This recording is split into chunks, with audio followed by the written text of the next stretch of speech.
Servus, Glück auf und herzlich willkommen zu einem weiteren FC Bayern Talk. Leute, diesmal zum Supercup Finale, Spiel, wie auch immer. 2:1 gewonnen gegen den VfB Stuttgart. Ja, Großen und Ganzen schon verdient, aber ich würde sagen, so die erste Viertelstunde war sehr stark. Ersten 20 Minuten waren wir gut drinne. Danach, weiß ich nicht, entweder hat man zwei Gänge zurückgeschaltet geplant oder es war einfach nicht mehr im Köcher. Wenn dem so ist, dann wird's wild. Ja, zweite Halbzeit, weiß ich nicht.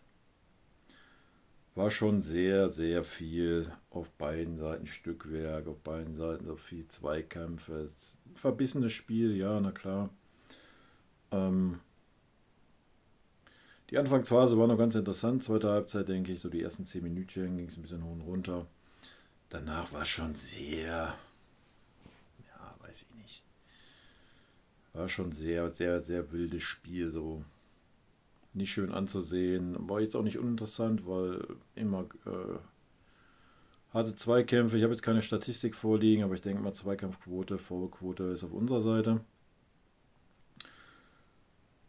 Joa, ich denke, wir haben gesehen, was das große Problem ist bei uns in der Mannschaft. Ja, die Kreativität hat maßlos gefehlt vorne. Ähm, Wir haben es nicht hingekriegt, einen Diaz vernünftig mal in Szene zu setzen, bis auf das Tor, ja, wo er in die Mitte gerückt ist. Ansonsten über die linke Seite ist fast gar nichts gegangen, die war tot. Ja, wir haben alles über rechts gespielt. Ähm, ja, Serge seine beste und einzige Szene war genau diese, die Flanke, die war super. Alles davor, ja, war durchschnittlicher Bundesligaspieler, nicht mehr, nicht weniger. Und wenn Michael nicht über die rechte Seite kam, war die rechte Seite halt auch tot. Ja, das war heute unser Problem offensiv. Harry Kane hat sich auffallen lassen, hat ein paar gutes Aufbauspiel gehabt. Ansonsten war es dann irgendwann so weit, dass Ulisse und Gnabry über die Seite kamen und dann war Kimmich unser Zehner und sollte da irgendwie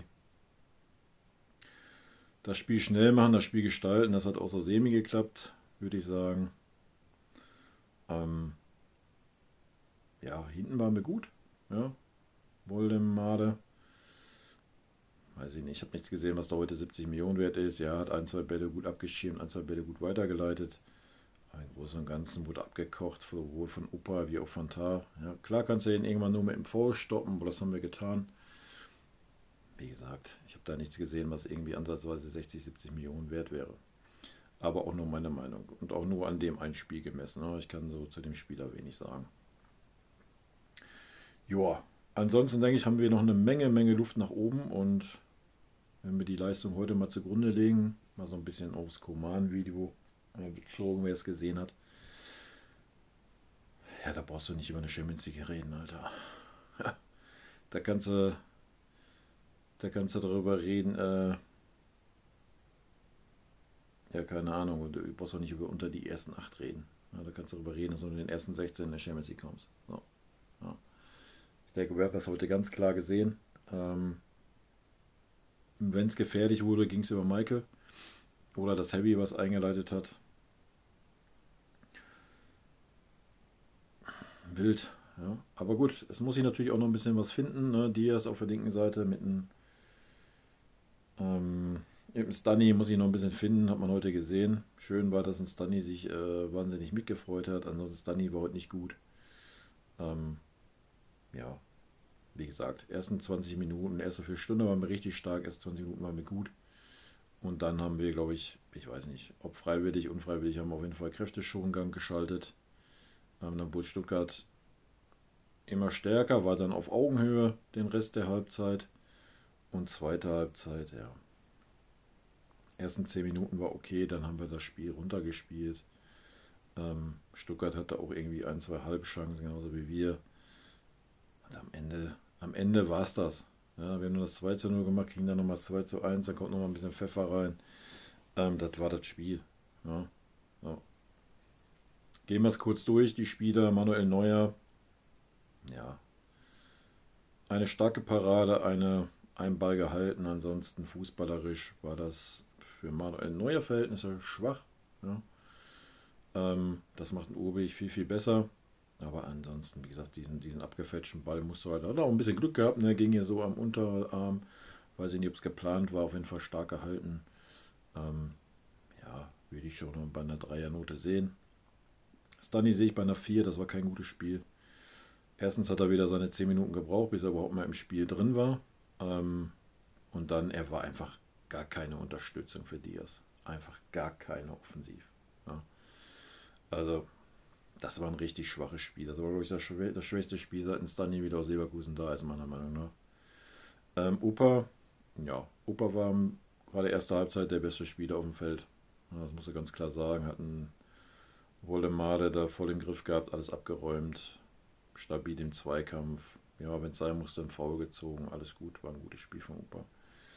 Ähm, Tar daneben, ja, war ein bisschen unauffälliger erste Halbzeit, aber auch eher, wenn er dran war, wenn er ran musste an Woldemade, kein Problem gehabt.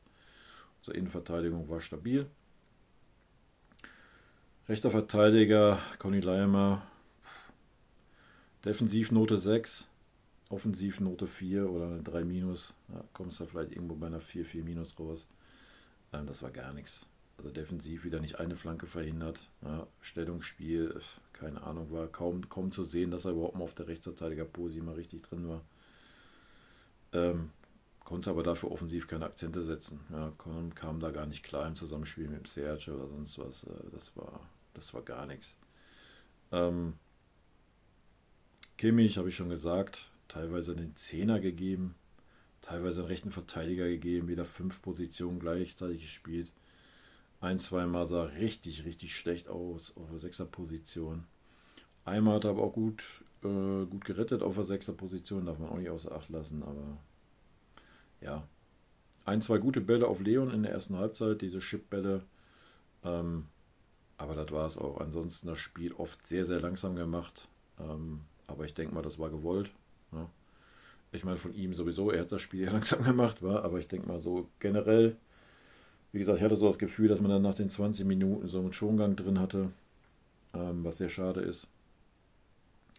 Aber gut, Serge genau dasselbe, ne? Auch immer auf den Ball getreten, erstmal stehen geblieben, erstmal, ja, keine Ahnung. Kimmich hatte eine gute Aktion nach vorne, wo er sich mal im Dribbling durchgesetzt hat. Ansonsten ist es ein Standard-Kimmich-Spiel gewesen. Ne? Das war. Kimmich fehlt auf jeden Fall noch die Frische, denke ich. Hat man heute gesehen. Wenn ich es benoten müsste, würde ich eine 3 Minus geben. Dasselbe will ich Goretzka geben. Erste Halbzeit, ja, war ich schon auffällig vorne drinne. Hat aber nichts davon umsetzen können. Ne? Ein, zwei Mal hat er den Raum gut überbrückt. Der letzte Pass hat da meistens nicht geklappt. Dafür stand er ein, zwei Mal defensiv ganz okay. Zweite Halbzeit hast du ihn kaum noch gesehen. Super, super abgetaucht. Weiß ich gar nicht, wo er überall war, wo er nicht war. Ganz komisch. Ja, in der Schlussphase war da noch ein, zwei Mal an der richtigen Stelle. Ja, will ich auch bei einer 3 Minus sehen. Jetzt nicht super schwach, aber so stark wie ihn Markus Babbel gesehen hat, habe ich ihn nicht gesehen. Für mich definitiv nicht Spieler dieses Spiels, aber so ist es, unterschiedliche Meinungen. Gut, gehen wir so weiter durch. Diaz, habe ich schon gesagt, gerade erste Halbzeit ging, ich glaube zweimal ging was über die Seite und ja, dann super schweren Stand gehabt, keinerlei Unterstützung von Stunny bekommen. Ansonsten lief unser komplettes Spiel eigentlich immer nur über die rechte Seite und über die halbrechte Seite. Deswegen hat Diaz schon schwer gehabt, war immer engagiert, gerade auch defensiv, stark mit nach hinten gearbeitet. Ja, zweite Halbzeit dasselbe Spiel. Ja, das Spiel ging nicht über unsere linke Offensivseite. Ganz, ganz selten mal. Deswegen konnte es nur so sein, wie es gekommen ist, wenn er vorne in die Spitze geht, wenn Harry Kane sich fallen lässt. Das war die einzigste Chance, dass ein Diaz sich mal in Szene setzen kann. Ja. So, das hat er dann getan. Wie gesagt, eine super Vorbereitung von Serge. Schönes Tor. Ja, kann man nur hoffen, dass sich das Zusammenspiel dann noch ein bisschen findet. Und wir endlich dann auch mal ein bisschen mehr über Links spielen. Ja, das war heute nämlich nicht der Fall. Und wir haben versucht, die rechte Seite zu überlagern, ist mir schon klar, mit Conny, mit Serge, mit Michael, aber wirklich von Erfolg gekrönt war das auch nicht, wenn wir ehrlich sind. Diaz würde ich, ja, weiß ich, schwer zu benoten für mich. Ähm, Hat das Tor gemacht, hat gut geackert, ansonsten aber auch sehr, sehr wenig im Spiel gewesen. Und da habe ich eine 2 Minus geben. Maike heute, ja, hat man auch gesehen, dass ein bisschen die Frische fehlte, meiner Meinung nach. Ja, so der letzte Touch hat so ein bisschen gefehlt teilweise. Ansonsten, aber wenn es wirklich gefährlich wurde, ging es über ihn. Ja, das muss man sagen. Also, wenn es gefährlich wurde, hat er es meistens eingeleitet. Ähm, Hat sich ein bisschen schwer getan. Erste Halbzeit fand ich mit der Zehnerposition und ja, Sergio über die rechte Seite, was nicht stattgefunden hat. Ich glaube, die erste gefährliche Situation, die wir dann hatten, war auch wirklich, wo Michael dann auf der rechten Seite war und nicht Serge. Ja. Also daran hast du schon gesehen, ja, wie gesagt, unser Offensivspiel steht und fällt aktuell mit Michael. Ja, das muss man so sagen. Will ich heute bei einer 3 sehen, hätte man nach 60 Minuten auch vom Platz nehmen können. Ja. Mal im Hinblick auf Leipzig hätte man das tun können. Aber da kommen wir gleich noch zur Kompanie, der heute mal wieder, kann ich schon mal vorwegnehmen, keinerlei Eier in seiner Hose hatte. Gut, gehen wir es weiter auf den Serge. Serge sehe ich bei einer 4. Aber auch nur, weil er die Flanke gut geschlagen hat, sonst wäre es eine 5 gewesen. Ja, das war. Serge ist der neue Leroy Sané. Ja. Jedes Mal, wenn Serge am Ball war, hast du gleich gewusst, oh ja, komm, der Angriff ist durch. Ja, so ungefähr war es. Wie gesagt, die Flanke war stark, jetzt hat er gut gemacht, hatte sonst noch mal ein, zwei, ich hätte jetzt fast gesagt sehenswerte Aktionen, aber sehenswert waren sie nicht, aber wo er sich mal wenigstens ein bisschen was zeigen konnte, aber wirklich gefährlich wurde das alles nicht. Ja. Und ansonsten viele, viele Bälle verloren vorne im Angriff, wenn er beteiligt war, leider. Ja, ist für mich aber auch kein Topspieler mehr, sage ich euch, wie es ist. Ist ein guter Bundesligaspieler und dann hört es auch auf für mich. Ähm, ja, dann kommen wir zu Harry Kane. Ja, hat das Tor gemacht. Das war mit Ansage, was gesehen. Oh, ja, der Ball kommt. Harry ist eiskalt, der macht er dann. Ja. Ansonsten hat er sich aufgeopfert heute wieder. Sehr, sehr viel Laufarbeit gemacht. Gerade auch nach hinten mit. Gerade auf der Sechser-Position, wo eigentlich ein Kimmich oder ein Goretzka hätten sein müssen, war er ein, zwei Mal. Hat sonst viel versucht, ähm, das Spiel anzuleiten, vorne was in Szene zu setzen. Ja, hat auch nicht ganz so gut geklappt, sag ich mal. Aber ja, das lag eher an den Umständen wie an Heavy. Von daher, ja, würde ich ihn ähnlich wie Diaz, haben wir eine 2 Minus gegeben, geben wir Heavy auch eine 2 Minus aufgrund des Tores. Wie gesagt, hat super viel für die Mannschaft geackert, hat mir gut gefallen.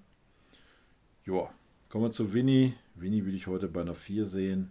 Am Ende 2:1 gewonnen, ja, gibt ihm natürlich recht. Aber ja, dieses keine Eier haben geht mir richtig auf den Sack. Ja.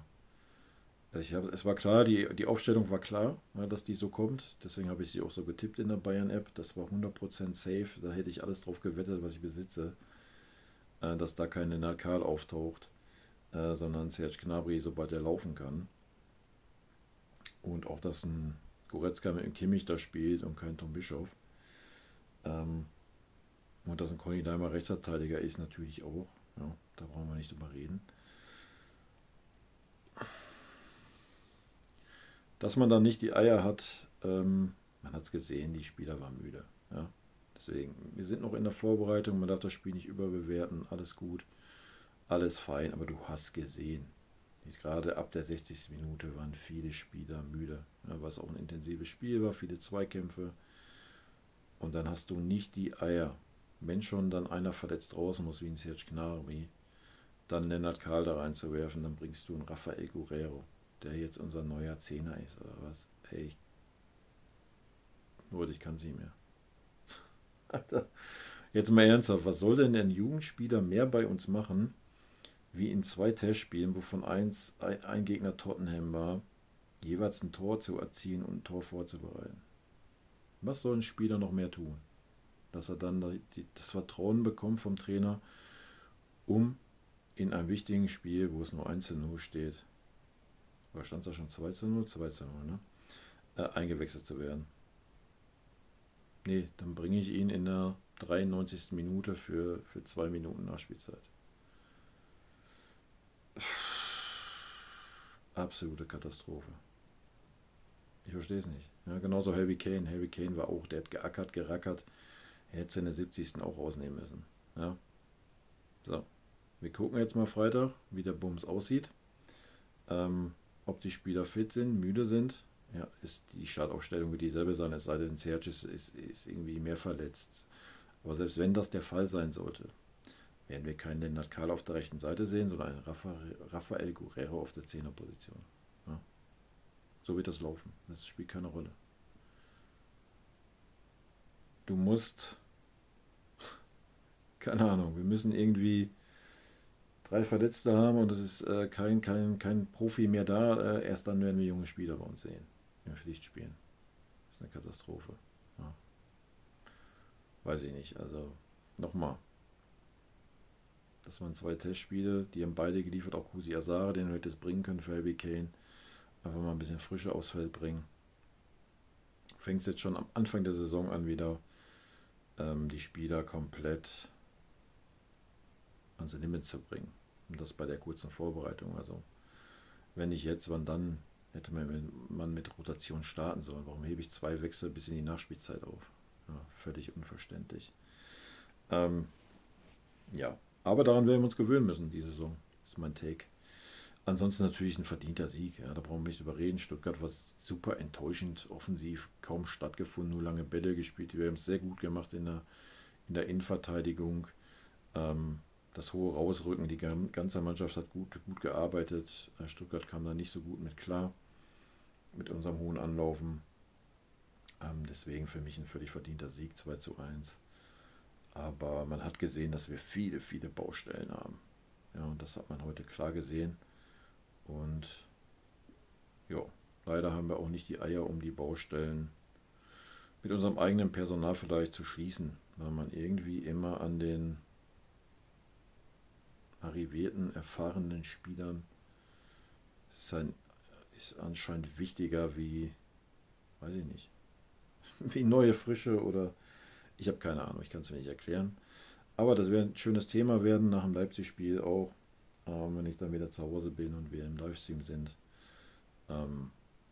Ja, auf jeden Fall sehr enttäuschend, die Auswechslung, meiner Meinung nach. Ja, ich hätte auch einen Tom Bischof gerne mal gesehen, ab der 70.